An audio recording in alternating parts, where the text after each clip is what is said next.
চলে এসেছে। আমার কেকটা ভেবেছিলাম ছিনিয়ে খাবো, ভুলে গেছিলাম এই ভিডিওগুলো তোমাদের সঙ্গে শেয়ারই করা হয়নি। চলে গেছিলাম বগুড়াতে আমার টিম নিয়ে। আমার সেদিনের ক্লায়েন্ট ছিল সামিমা। আমার ক্লায়েন্ট ছিল ভীষণই সুন্দর আর আউটফিটটা ওকে দারুণ মানিয়েছিল।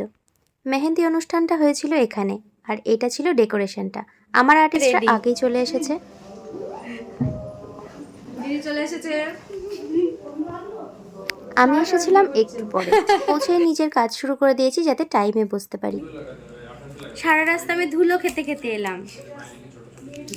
রাস্তা বানাচ্ছে, যত ধুলো সব খেয়ে নিয়েছি। বাড়ি থেকে যা খেয়ে এসেছি গাড়িতে ঝাঁকুনি দিতে আমার পেটটা খালি হয়ে গেছিল।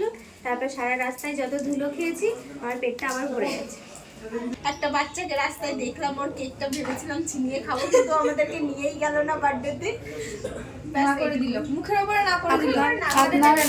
আপনার একই, আমরা একসাথে তো আসলাম, মাউথের উপরে নো বলে দিল। এখানে ওর কিছু শ্যুট চলছিল, তারপরেই আমরা বসে পড়লাম।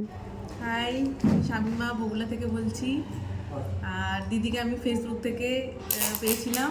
আর আমার একটা ফ্রেন্ড ছিল, কমন ফ্রেন্ড, ও আমাকে দিদিকে সাজেস্ট করেছিল। আর দিদি কাজ করছে, খুব ভালো হাতের কাজ। আমার ক্লায়েন্ট ছিল ভীষণই মিষ্টি, ও আমাকে কাজের জন্য যথেষ্ট স্বাধীনতা দিয়েছে। আমি আমার পছন্দ মতো ডিজাইন করতে পেরেছি। ও আমাকে কয়েকটা ডিজাইন পাঠিয়ে দিয়ে রেখেছিল, বলেছিল দিদি আমার এই টাইপের মেহেন্দি ডিজাইন পছন্দ, এবার তুমি তোমার মতো করে আমাকে করে দিও। গণ্ডির মধ্যে আটকে দেওয়ার থেকে এরকম একটা স্বাধীনতা পেলে কাজ করতে অনেক বেশি সুবিধা হয়। খানিকটা কাজ করার পর ছিল কিছু খাওয়া দাওয়ার ব্যবস্থা। সেদিন ব্রাইডালের সাথে সাথে বেশ কিছু পার্টি আর সেমি ব্রাইডাল মেহেন্দিও ছিল। সেই কাজগুলো আমার টিম করছিল আর আমি করছিলাম মেন ব্রাইডাল মেহেন্দিটা।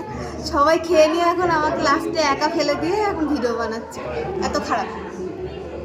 রাগ করো, রাগটা করতে হবে তো।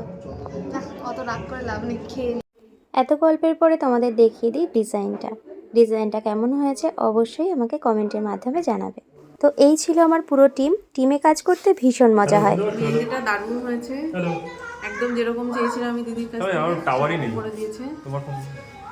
আর দিদির বিহেভিয়ার, দিদির আর্টিস্টদের বিহেভিয়ার খুব ভালো। ঠিক আছে, আরেকজনকে পাঠাও। দিদিকে অবশ্যই তোমরা বুক করো।